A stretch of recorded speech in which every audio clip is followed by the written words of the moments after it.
You are now listening to the A2J2 podcast.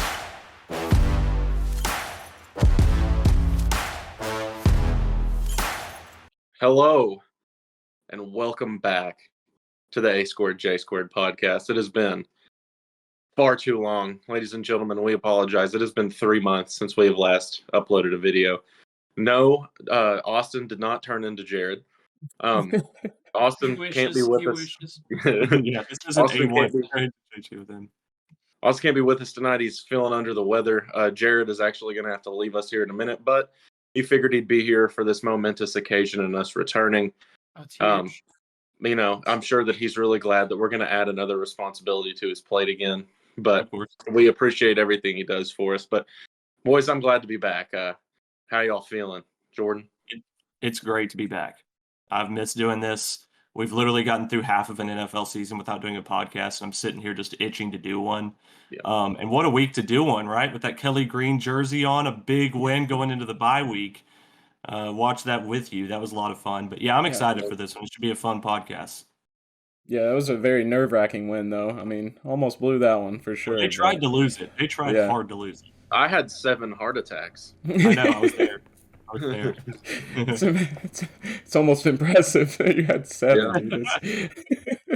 Yeah, it was nice not editing the podcast. I won't lie, but I do miss James messaging me and talking to me about stuff, and it gave me a little bit more of a purpose and things to do. So I'm we glad appreciate that you you. guys are back. You're kind of the definitely. goat.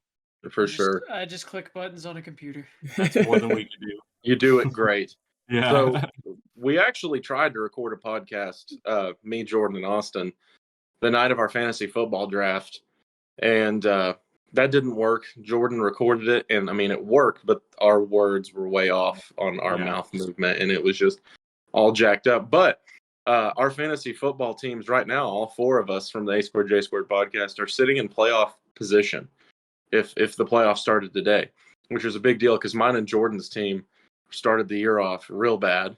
But we've dug our way out. We did play each other in fantasy last week, but we're not going to talk about that right now. I didn't think you'd want to. So we're just gonna 92 points. It was the worst week I've had. We're gonna move on that. But football, as our boy, the greatest man on earth on NFL Red Zone says, Scott Hansen, football. We get to talk about it again. So we're going to do some mid-season awards here. And generally when you see them presented, it starts with MVP, it ends with Coach of the Year. But we're going to do it in reverse order. So Coach of the Year, for me, I think there's multiple people you could put for this, but I think it's got to be Dan Campbell. He is the leader of the Lions, who has them in a position that they have not been in hardly ever in their history. They've been a laughingstock of the NFL. And now people are considering them a top 5, top 10 team in the league. And you see where he took them in just a few short years, his tenacity. He literally has a team that embodies him as a person. And I think that if the season ended today, it'd have to be Dan Campbell. So I've got 2 people on my list, and one of them is Dan Campbell. What he's doing with the Lions, I mean, they're just a much tougher team. Like they're really built tough instead of, they've been ran over for many years. And Dan Campbell's really brought them back to prominence, and they're going to win that division. I don't think there's a question about it. But really, my coach of the year right now is Mike Tomlin. And the main reason for that, you're looking at a Steelers team that, let's just call it what it is. They're not good. They're not talented. I mean, they've got TJ Watt. They've got a pretty good defense. They have nothing offensively. Their point differential is minus 30, but they are 5-3. And so when you look at something like that, the first thing that screams to me is coaching. They know how to win close games, which comes, from the coach. And a lot of that points, too, is they got smoked by the 49ers in week 1. But I just think, if he can keep that up, if the Steelers can end with a winning record in that division, too, I don't see why you wouldn't give the award to him. Mike Tomlin doesn't finish the year with losing records. So he doesn't, yeah. They don't win year pretty. after year after year. Yeah. They win ugly, but, a win is a win. Exactly. So both the guys you mentioned, I had a top 3. So I had Mike Tomlin on my list as well as Dan Campbell on my list. Like Jordan said, the Steelers aren't good. Their quarterback rating right now, they're ranked 29th in the league for QBR. That's your quarterback. Mitch Trubisky. Yeah. So put in Mitch Trubisky. So yeah, I've got both those coaches on my list, but I've actually got Nick Sirianni as number one for me. I mean, the Eagles are. I mean, they're 8-1. I mean, they're winning games. I mean, last week, like we mentioned, wasn't a good one, but a win's a win, like you guys said. So Yeah. I've got. See you, Jared. Have a Bye, good Jared. one. We love you. I'm Thanks for glad you joining guys us. are back. I'm glad you guys are back. Coach of the year for me, Andy Milonakis. And he's out. And Mic just drop. like that, he's out of here. And then he just dips. I thought Yeah, you were gonna say like Andy that. Reid. Well, that would have made sense. That would have made That sense. Yeah. But you go back to what you say with Tomlin too. Like the Eagles have won a bunch of close games, and the discourse on Twitter is like the Eagles could very easily be like 2-7 or like yada yada, but they're not. Like they Yeah. win those close games. It And goes- realistically- that goes to coaching, yeah. Yeah, realistically, they should be undefeated. Like Mhm. they had no business losing that game to the Jets. Right. But I didn't pick Sirianni just because I felt like it was a homer pick. And the Eagles are really good. Yeah. and got a the lot of Lions homer haven't picks, so. been. But you know I what? mean, I I'm think- fine with that. I think Sirianni has to be in the conversation for sure, like easily top 3 because they're 8-1. I mean, they have the best record in the NFL. Yeah. And you go back to that, and we were talking about point differential. The Eagles are 8-1 with a plus 57 point differential. I mean, that's a lot of close games. Yeah. So I think he has to be in the process there. But it's just they have so much talent. They do have so a lot many of talent. dogs. Yeah. I mean, you look at their roster compared to like the Steelers roster, even the Lions roster, and it's like, man. Mm-hmm. Yeah. And that, I did consider those other options. Like I said, those other two guys that you mentioned are in my top 3. So they're definitely up there as well. But I just, homer pick and 8-1. I had to go with Nick. Yeah. So We'll see. We've got a treacherous schedule coming out of the bye, so hopefully we heal up and we come out ready to play ball. We're gonna miss Dallas Goedert, but Joe see Dirt. what we can do. So comeback player of the year, and I put an asterisk on this. I said somebody who's not DeMar Hamlin because I feel like he's definitely gonna win because like he died literally on the literally. field. So like obviously if you come back from being dead and you play football after that, like despite the fact that he doesn't play that much, like obviously he's gonna win. So like with that asterisk aside, I feel like there's multiple different people you could go with here. The two that I had a really hard time picking between are quarterbacks that got hurt last year, missed significant time. Their teams were very, very, they struggled mightily without him. And that would be Tua and Lamar. But I picked Lamar Jackson. His team is 7-2. They're at the top of some of the NFL power rankings. They're rolling. The man is a beast, and he's proven. I mean, the Ravens almost beat the Bengals last year in the playoffs with Tyler Huntley at quarterback. But Lamar's got that ship rolling, and I feel like Lamar is the comeback player of the year. I went a little different route with this. Okay. I picked someone who I think really deserves it because if you look at them last year, you probably didn't know their name. And this year, they're proving it, and he's winning games. He's going out there. He did it this week without a day of practice with his team. Minnesota Vikings. It's Josh Dobbs for me. I mean, Josh Dobbs has been a journeyman. He's been a perennial bench quarterback, and he goes to the Cardinals. And I mean, the Cardinals suck, but he did pretty good. You look at his numbers; they're pretty good with a lineup that is literally like Georgia could beat them. So then he goes to Minnesota, has no days of practice, probably doesn't know many of his teammates' names, and leads them to a comeback victory, a game-winning drive. If he continues to do that, I don't know how you could take someone who is literally down here and then all of a sudden is just winning games for a team that was struggling to win games. See, Dobbsy was another player that I considered, but I didn't want to be a homer again. Sure, So like, I get it. but the funny thing is, we were watching that game on Red Zone together on Sunday, and whenever they scored, and who did they play? I completely forgot. They played. How are we forgetting this? I don't know. Here, I'll find it. Go ahead. Keep going with your Well, thought. whenever the Vikings went down in that game, it was like, oh, it wasn't the Falcons. Atlanta. Yeah, it was the Falcons. So when the Falcons scored, Jonnu Smith. You- yeah, when the Falcons scored, you said, you know what happens now, and I said Josh Dobbs hero season, and I was being like kind of facetious, but not really. Like I kind of had a feeling he was about to. And then I mean the fourth down play where he escapes the pocket and he rushes and he gains Like he gains 7 yards for the first down and just like breaks a few tackles and goes out of bounds to stop the clock. I'm with you. I just didn't pick him because I didn't want to be a homer. He's like an employee that goes to a company that is way underqualified, but just works his ass off, and you love to see it. I mean, that's what makes him fun to watch. I hope he keeps succeeding. Me too. Definitely. James, I pretty much went the same route with you. I got Lamar Jackson. Having a great season. I mean, you can argue MVP for him at this point. Yeah. I mean, on the ground and through there. I mean, I believe he leads the league, I believe, at pass completion at 71.5%. So, I mean. Second in QBR. Mm-hmm. Behind CJ Stroud, by the way. Really? Yeah. Dang. Wow. Yeah, CJ Stroud's a dog. We will talk about him here shortly. Oh, for sure. So yeah, but Lamar is Lamar, and if you're a star player and you miss time and you come back like that, like you're going to be on the radar. But I like the Dobbs pick. I feel like if you're really, I mean, look who they gave it to last year, Geno Smith. What did he come back from? Being terrible. Josh Dobbs is coming back from complete like irrelevancy. I just wonder too. Did anybody really give Josh Dobbs a fair shot? Because isn't the Vikings the perfect place for someone like him to succeed? For him. He has so many weapons. And if you're the Vikings, and if he can drag you to the playoffs, because they're sitting at 5-4, like the playoffs are not out of the realm of possibility. Justin Jefferson is off of the IR. He said he's not going to play until he's fully healthy, but he's coming back in the next couple of weeks. Yeah, and Jordan Addison's an absolute dog. Jordan Addison's a freak. Like if he drags you to the playoffs, it's a good team. Yeah. He drags you to the playoffs. Kirk Cousins' contract expires at the end of the year, and Kirk Cousins is literally maybe one of the best human beings in the NFL. Like, great dude. If you watch Quarterback on Netflix, like an amazing human being, but you have to pay him veteran money, whereas Josh Dobbs is just now like proving himself. Like you're faced with a decision. So that'll be interesting to see if it plays out if they continue to succeed. Yeah. Defensive Rookie of the Year. I'm going homer pick because I feel like it's the best pick. It's Jalen Carter. I mean, he's a dominant force. He is literally one of the best defensive tackles in the NFL right now.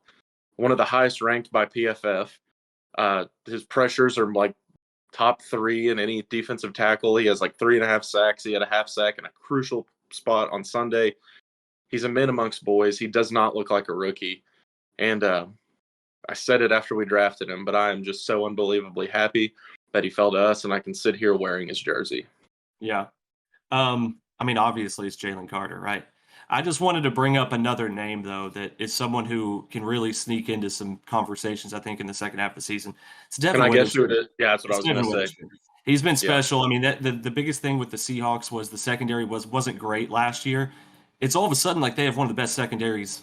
Let's not worry about what happened against Baltimore this week, but one of the best secondaries in the NFL, and a lot of it is Devin Witherspoon. He can guard, Jamar Chase on the wide side. He can guard the slot. I mean, he's big. He's built. You called it from the beginning. That's who you said was your defensive player of the year or defensive rookie of the year, and I think he's one that could compete with Jalen Carter. For me, it's still Jalen Carter, but I think Devin Witherspoon's a name to keep an eye on. I agree 100%. I had Devin Witherspoon on the list as well as like top 2, but Jalen Carter, I think I mean, you guys said it all. I mean, he's unbelievable that he's a rookie, how he's playing out there. It's ridiculous, but I went with Jalen Carter as well. So yeah. The crazy thing about Jalen Carter, if you go back and watch like the All-22 film of the game on Sunday, the big sack that Josh Sweat has on Dak there in the red zone in a crucial situation, if you look at that, you've got the 4 down linemen on that play were Josh Sweat, who's a Pro Bowler, Fletcher Cox, who is a future Hall of Famer, Jalen Carter, and Hassan Reddick, who is one of the best pass rushers in the NFL. Which one of those 4 do you think got the double team on that play? Yeah. Jalen Carter, a rookie. Not the 2 who are like Josh Sweat has the most. He's tied with Mike Parsons for the most hurries in the NFL. Hassan Reddick had like 18 sacks last year. Fletcher Cox is a future Hall of Famer, and you choose to double team the rookie because that's who you're the most scared of. And I feel like commanding that much respect from such an established unit like the Dallas Cowboys offensive line says a lot about a young player. So that got me super hyped going back. So offensive rookie of the year. I know because Andrew was making his notes in pre-show that he's not going to have this answer, but I know that me and Jordan are going to agree wholeheartedly. because the offensive rookie of the year is C.J. Stroud. He's a freak. Yeah. He is a freak, dude. I don't care about the Texans. Me and Jordan were rooting for the Texans so hard on Sunday. Not to mention their kicker got hurt, and they had another guy come in and kick for him, and even made a field goal, which was awesome. Dare Agumbawale. Yeah. He's like a fourth-string running back. He came in and made a field goal and kicked off for him. I mean, boomed it, bro. Like, it wasn't. He didn't just make it. He boomed it. Like the Texans are in play, and I feel like Coach of the Year, we've done a disservice not mentioning D'Amico Ryans. Oh, for sure. The Texans are in playoff consideration. I mean, the Jags have won 5 in a row, but what are they, like 2 games back from the Jags? Well, they also have won a bunch of close games. You feel like that might turn around. It could. It's just like, can you really talk about MVP for CJ Stroud? Because I think you can. I think you have to talk about CJ Stroud when it comes to MVP. His statistics are just ridiculous. I mean, He's making unreal. Nico Collins look like a Pro Bowler. And we already know they don't have a great offensive line. I mean, but they got Laramie Tunsil, but that's he's slicing up defenses, man. It's just like you watch him play, and he looks like he's been in the league for 6 years. I mean, it's wild. I honestly think that we are looking at the future of the NFL. I mean, CJ Stroud is the future of the NFL. I'm saying that now. I think that he's going to be someone who will win 3 to 4 MVPs. Like, it's how many rookies have you seen come out and look like that in the rookie year? Passing that way? Yeah. Nobody, because nobody's ever done what he did on Sunday. Exactly. Like, there's just none. So this is special. What we're watching is special. Yeah, and we're not Titans fans. They have to deal with him for the foreseeable future. Mm-hmm. So, and my dad. How are the Panthers feeling right about now? Horribly. I mean, it's hard not to take Bryce Young there. You can't fault him for that. But my dad wanted, like, the Titans were going to trade up to 3 and draft Stroud if the Texans went with Will Anderson. And my dad is so butthurt that CJ Stroud, like, I mean, he's like, I knew it. I knew he was going to be good. And here we are. Yeah. Go ahead, Andrew. I know your answer, but tell the people. Well, I got to go with Puka. Yeah. I mean, Puka Nacua, yeah. I mean, he's different too. Yeah, no, he's just, I mean, he's a freak. I mean, he's the only first-year receiver with over 800 receiving yards, and it's not even close. I mean, I think the next up is has got like 500 yards. So, I mean, he's 300 yards higher than any other receiver or first-year receiver. And I don't know. I considered CJ Stroud, but I figured, you guys were going to go with him, so I don't know. I like having a different point of view, though. Yeah, that's why I brought up Evan Witherspoon on Defensive Rookie of the Year. It's fun to talk about, the competition that could be. Yeah. What Puka has done has been like unprecedented. Mm-hmm. My only worry is, we've seen that he can get his with Cooper Kupp, but how long is it going to take until Cooper Kupp starts to dominate more targets? In their last couple games, Puka hasn't been as good. Who knows how long Stafford's going to be out? Like, how long is this sustainable for the rest of the year based on the current affairs going on within the Rams? They just signed Carson Wentz. Mm-hmm. Like, that's not a great look. Is he going to be able to keep this up with Carson Wentz? Like, what Carson Wentz are you going to get? Are you going to get serviceable Carson Wentz? You're not going to get like MVP 2017 pre-ACL Carson Wentz. Can he be serviceable? Or is he going to be poop the bed Carson Wentz? So, hopefully not that guy. But still, to be on pace for 1,600 receiving yards your first year, I mean, to me, that would be a record. Yeah, that's wild. It would be a record. But it would break Jamar Chase's records. I think he had like 14 something. Yeah. So, if you're being talked about in the same conversation as a rookie receiver with Jamar Chase and Justin Jefferson, you're doing pretty good. You're probably doing a pretty good job. But it'll be interesting. I'm going to go last on Defensive Player of the Year. Okay. You want me to jump it off then? You go ahead and do this one. All right, Defensive Player of the Year. I actually don't think there's much of a question to it. I've got Myles Garrett. I mean, he is Myles Garrett as well. Complete game changer. I mean, I literally remember watching them play the Colts. Dude had 3 sacks, 1 forced fumble, 1 fumble recovery, and a blocked field goal return for a touchdown. What? Like, he's literally one guy on defense that you could look at and just be like, that guy's going to win a game, by himself. And he did that against the Colts a few weeks back. And he has just been sustained, just incredible. So I think it's Myles Garrett. And I don't know if there's much of a conversation. I mean, you're feel free to let me know. But So I think it's Myles Garrett. So Andrew said he picked Myles Garrett. Myles Garrett is obviously like he's probably going to win it. Yeah. But I went with somebody that I don't think gets nearly enough love because he plays on a horrendous team. But he's second in the league in sacks, and he has a forced fumble. He's got 35 tackles. He's a presence. You have to account for him. It's Max Crosby. Mm-hmm. Max Crosby and first of all, his story about how he was addicted to drugs. He got off drugs, and now he's one of the most dominant pass rushers in the NFL. He plays for a terrible team. Who else is on his team that people have to adjust for? Like, the Browns' defense is stupid good. Mm-hmm. The Raiders' defense is poop. Like, if they didn't have Max Crosby, like, if I'm looking at Defensive Player of the Year as, like, kind of an MVP award, like, the most valuable defensive player who brings the most to his team, Max Crosby is that guy. I think that's true to a certain point, because I think Myles Garrett just, like, the Browns defense is good, but he is like game-changingly good. Like, he is the guy. Like, when you look at Dallas and you see that their defense is good. I mean, they've got a good front. They've got Odigizua. They've got can't think of his name, the other defensive end, but like who's making every Marcus single Fuller. play? Yeah, who's making every single? It's Michael Parsons. That's when you watch the Browns defense. Like, yeah, they got a bunch of dogs, but every single play, it's like Myles Garrett is creating some sort of havoc. Yeah, there's definitely something to say to be the best defensive player on the best defensive team in the league. Yeah, I mean, No, I was about to say that too. Like, if you're the best player on a really good defense, then that says something about you too.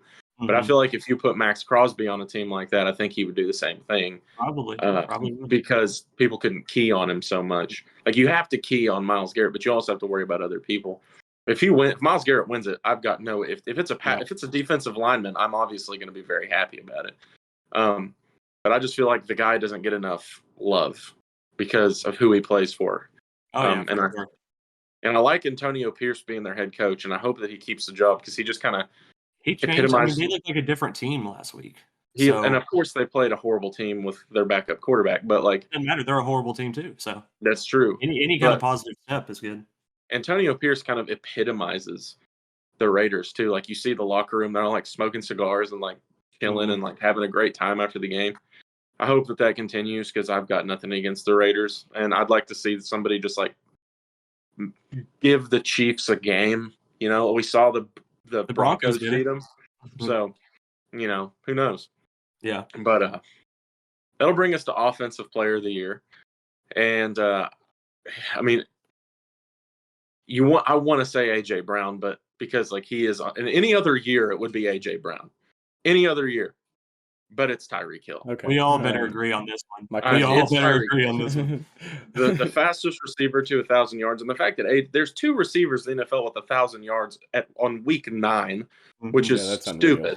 Yeah, like that's unbelievable. They've both been balling out, but it has got to be Tyreek Hill. I mean, he's a human highlight reel. He makes Tua look like a top 5 quarterback. He would make anybody's job really easy. I feel like people kind of questioned Tyreek Hill when he was with the Chiefs because they're like, it's Patrick Mahomes. And he's gone and proven that is not true. Mahomes is obviously still, he won a Super Bowl without him. But Tyreek Hill he's the Offensive Player of the Year, and it's not relatively close. Yeah, he's going to set the receiving records, or the receiving yards record this year. Like, he's on barring pace injury. He's on pace to do it by a decent amount. So he's on pace for 2,000 yards, which has never been done. I know, it's crazy. And like you said, I mean, I'm not the biggest Tua guy. Like, I mean, I don't dislike the guy. I just don't think he's as great as some people say. I think that he has two of the best weapons in Tyreek Hill and Jalen Waddle, two of the fastest weapons, guys that can create separation. It's rare to see in the NFL. I mean, literally, how many times have we watched the Dolphins play, James, and you're just like, why are you not guarding Tyreek Hill? Then you watch the play, you're like, oh, you were trying to guard Tyreek Hill. Yeah. And it just didn't work. I mean, you saw it whenever they played the Eagles. I mean, it's just incredible how open he can get because of the shiftiness, the speed, all of that. I don't think it's even close. I think it's Tyreek Hill. Yeah, I want to, obviously I've got the same, but I got a comparison here. So thoughts on T. Higgins? Solid receiver, right? Yes. Okay. So T. Higgins had 74 catches, 1,029 yards, 7 touchdowns on 109 targets. Tyreek Hill, and keep in mind that's for 16 games. Yeah. Through 9 games, Tyreek Hill, 69 catches on 97 targets, 1,076 yards, and 8 touchdowns. That's incredible. Yeah. That's unreal. But yeah, I don't think it's close. I think it's Tyreek Hill. It's not, no question. I was wondering where you were going with that. I was like, where is he going with this? I like that. I thought you were going to ask if T. Higgins should be considered an offensive player. No. Oh, no. He's had a pretty bad year, actually. Yeah, but no, last year but, he was pretty clutch for me in fantasy. Yeah, he's starting. He catches a lot of passes. The Beatles throw a lot. He's starting to turn the tide. He had a really good game last week at Jordan's expense. We were watching that game. Jordan had Jamar Chase and Tyler Boyd, and I was going, throw it to T. Higgins. And they threw it to him like 11 times. I'm like, come and on. like All right, tight ends you've never heard of before. Yeah. So I'm like, you have Jamar Chase. Yeah. So MVP, I'm going to go ahead and go last again. Okay.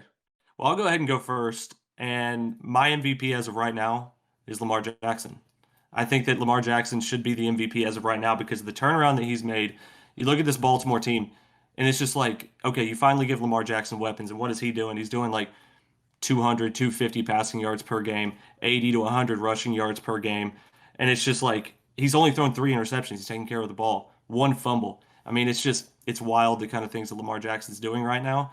And plus, their team is 7-2. So when you look at MVP candidates, I think they have to have a good record too, because winning is a part of winning the MVP. So they have the tied for the best record in the AFC, and Lamar Jackson's balling out. So as of right now, that's who I would have. This one's hard for me. Everything in me wants to say Jalen Hurts, but it was between Jalen Hurts and Lamar Jackson for me too. I just don't want to go too many homer picks because I've got a lot. I mean, that's fine. Don't. I'm about to. So go ahead and pick Lamar Jackson. All right, I'll settle. Jordan's convinced me. I'm going to go with Lamar Jackson MVP. Let me tell you why Jalen Hurts is the MVP. Got to be the quarterback. It's a quarterback award. We know that because if it wasn't, then Tyreek Hill would be the MVP. Mm-hmm.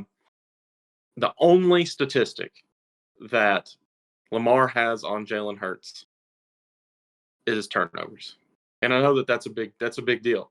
Jalen has thrown too many picks this year. Not all of them have been his fault. However, you look at Lamar's passing yards.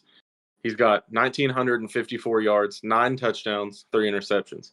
Jalen has 2,347 yards, 15 touchdowns, but he's got the 8 picks.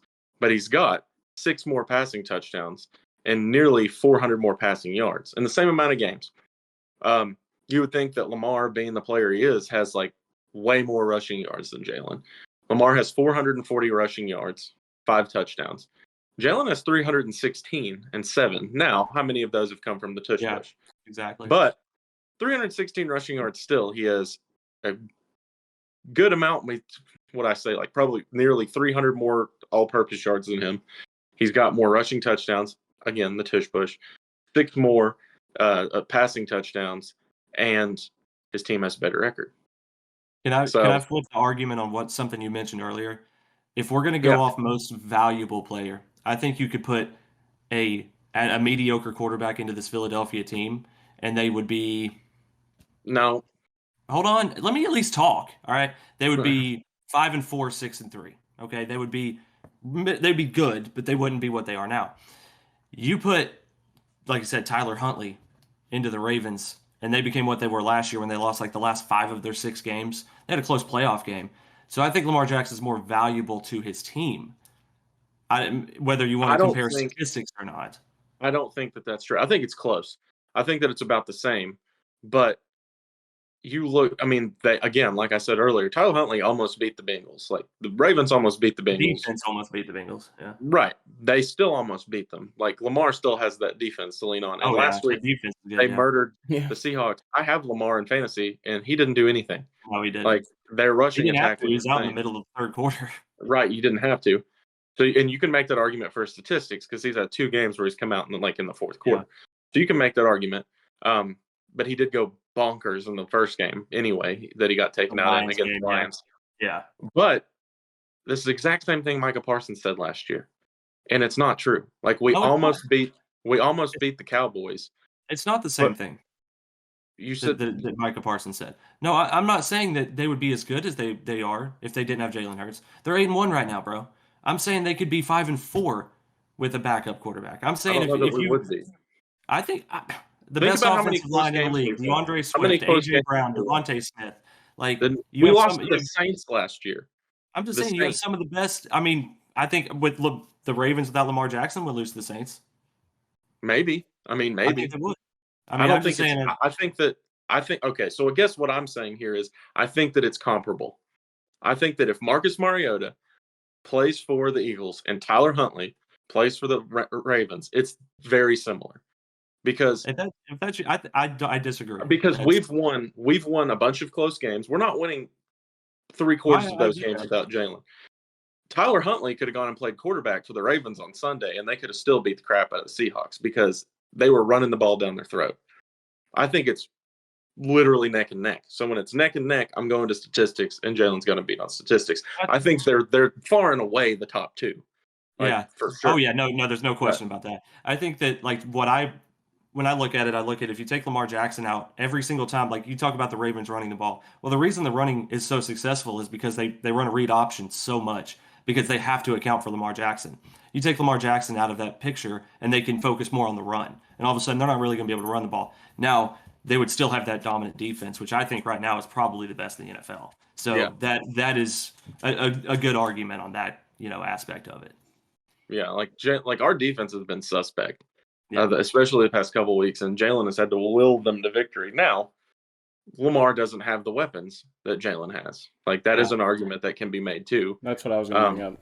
Just the weapons that Jalen has. I think that the defense of the Ravens right now, and then the weapons of the Eagles, the Eagle that puts the Eagles right here, but the way that their defense is playing, I mean, the Seahawks are a pretty good team. They're a good team. They were 6-2. Yeah, and the Lions are a very good team, and they've just goose egged them, just not let them do anything. That defense is ridiculous. Yeah. So I think it's between Lamar and Jalen for sure. But of course, I mean, I'm going to be swayed by my homer pick. I feel like Jalen had a very good shot at it last year, and I mean, Mahomes went bonkers. But I was also looking at the odds, and right now, Patrick Mahomes is the betting favorite. So which is that's so stupid. There you have it. Yep, wow. He's number one. I think Jalen Hurts and Lamar are tied for 2. Yeah, I mean that's so stupid wild. because, like, whatever. No, I mean, he's not. They're literally putting that on there because they expect him to blow up in the second half of the season. Yeah. He has not been great in the first half. Yeah, whatever. He's the poster boy. So he is. Well, that will conclude our mid-season awards, and we'll wrap it up on the other side of this break. We're gonna go ahead and take a break. Jordan is going to make a couple of announcements, which I think will be a good way to end this podcast. But we'll come back on the other side of this break, and we'll wrap her up. Welcome back again. I say it's good to be back. Great to be back. That last little back and forth we had really got the juices flowing, and we need to make sure that we continue to do this on a regular basis. We just love football. It's the best game in the world, and if you disagree, then go away. So, of course, whenever we took our 3-month hiatus, we were very much in the middle of Jordan's decision, choosing his next college football team. By looking at him, you would think that decision is made. So I'm going to go ahead and throw it over to Jordan. I know what he's about to say, but he's going to say it to the people. All right. So I think the last time we did this, that we were down to 4. If something's telling me it was Tennessee, LSU, Texas, and Wisconsin. Yes. I love you, Austin, but Wisconsin was never going to make it. Texas dropped out as well. So really it was all about this team and LSU. And so the decision's been made. And I'm wearing this stuff right here to not say that I'm picking Tennessee, but to say that I'm never going to root against Tennessee again. Because the times that I had in Neyland were awesome. They were a lot of fun, man. Like both times. And I want to continue doing that. And I can't do that if I'm always rooting against Tennessee. But what I have learned is I can't root for Tennessee. They can't be my team. I don't have the passion. Tennessee fans are so passionate. I don't have that. And I can't force myself to have that. So in lieu of that, Tennessee is officially off my hate list forever. But we have chosen LSU. which is respectable. And we had this discussion on Saturday. You know, I said, "Hey, Tennessee can be your team in the East," and he said, "Absolutely." And he said, "Well, the LSU's got to be your team in the West." And I was like, "I truly don't know who else it would be. Like, I don't own any LSU gear. I probably never will. But like, we all liked rooting for Joe Burrow and all that good stuff. We all have that soft spot in our heart because of that team. And whenever they realize Brian Kelly's a goober, like that's going to make it even easier for me to pull for them when they're not playing anybody but the Vols. So a decision we can respect. We did our best. We did go to Neyland this past Saturday. Had a freaking awesome time. Did everything you could. There's nothing We've against been you to all a couple. And that will not be the last time we do that. Like, we're going to continue to go to those games. No, God, no. You know I'm in there like swimwear. So, Jordan has chosen LSU. Tennessee's off the hate list. And Wisconsin is irrelevant, just like we knew they would be. So, and also horns down. So, that actually leads to the next point. You know, the decision is over, but there's something else going on right now. And Jordan, why don't you go ahead and tell the people what that is? So about, I guess what was it, like 3 weeks ago, we were all texting in the group chat, as we normally do, watching Red Zone. I was like, man, the Ravens are a lot of fun to watch. Started talking about it. It's like, man, I love Lamar Jackson. I love Mark Andrews. Mark Andrews is so much fun to watch. And James is like, yeah, you should be a Ravens fan. And then Austin kicked in. Then Andrew kicked in. And everybody's all of a sudden pushing me, saying I should be a Ravens fan. Even my wife the other day was like, you know what? Maybe you should be a Ravens fan. So, go ahead and say what you're going to say. Now, if anybody follows us, anybody watching this follows us on Instagram, we did have a vote out there. And it was, should Jordan root for the Cowboys or the Ravens? And the people spoke 80-20 in favor of the Ravens. And we had like over 30-some votes, which is not bad. So the people did speak. And really, it all comes down to like one thing. Yes, I love watching the Ravens play, but it's also like, as quickly as I fell in love with the Cowboys, it is so much easier to fall out of love with them. You start to realize when you start to like see a team that's not really the kind of football that you want to watch, and then I start to realize that like everybody hates the Cowboys. And I never really realized it until it was like, man, everybody really hates the Cowboys. And then it was like, man, I kind of hate the Cowboys. The only thing I really like about the Cowboys right now is Micah Parsons. CeeDee Lamb, sure. But do I like Mike McCarthy? No. Do I like Dak? No. Tony Pollard's fine. It's just like, what do I like about this team? They're not the same team they were when I first fell in love with them. That was a hard-nosed team. That was a team built around the running game and a strong offensive line. And that's not the team anymore. And so when you start to lose passion for a favorite team, I mean, we watched the Cowboys and Eagles game, and I mean, did I even seem like I cared, James? Honestly. Not really. So it's just, you want to be passionate about your team. And that's kind of the big thing. And I don't feel passion anymore for the Cowboys. So basically, this is a new segment that we're calling the Persuasion. So we're trying to persuade Jordan to go ahead and root for a team with a bird mascot with an MVP candidate quarterback, who is a generational talent. So it's not set in stone yet, but we like the progress that we're making. Yeah.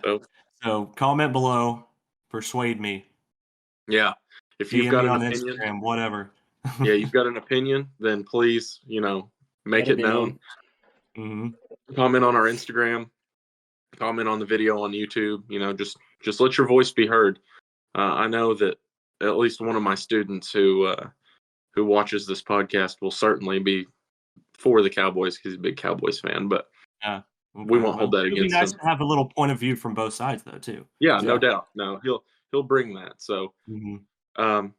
So we're going to start to wrap this up. Before we do, I'd like to say congratulations to the Texas Rangers. Who would have thought? Mm-hmm. You would think as a Mets fan that I would be butthurt about. So happy for Corey Seager. Yeah. That's my man. Like Jacob deGrom and Max Scherzer, say what you want about him. I mean, deGrom especially, multiple Cy Youngs with us, did everything he could, very injury prone, was injured this year, but he's got himself a ring. Scherzer's got him another one. We sold.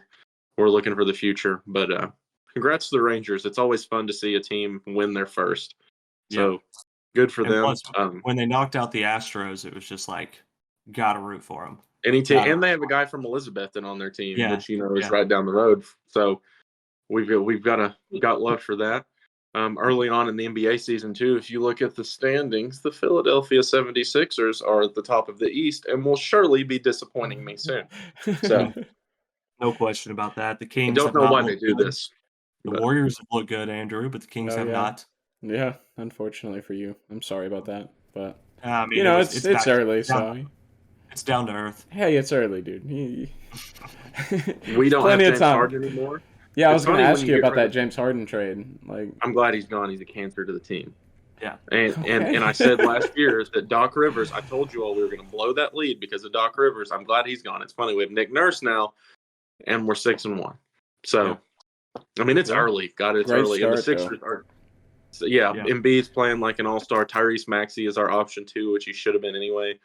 We've got a bunch of role guys that are playing well. Furkan Korkmaz has looked unbelievable a couple of times this year, which makes absolutely zero sense. But we'll take it. You take those. Yeah. So, Oh yeah. we'll see. Also, shouts out Golden Knights. Wow, the way they're starting the season. God, I hate them, but they're so good. Oh my gosh, are they like the last we looked? They were like 11-0-1 or something. Yeah. oh wow. I mean, that's ridiculous. Yeah. Shouts out the That's Sharks, crazy. who are just terrible. They won a game the other night, though. Did Was that the They first won a of the season? game. Yes. So- I think they've given up like 5+ goals way more times than they've won a game Yeah. this year. Oh, So they're absolute garbage.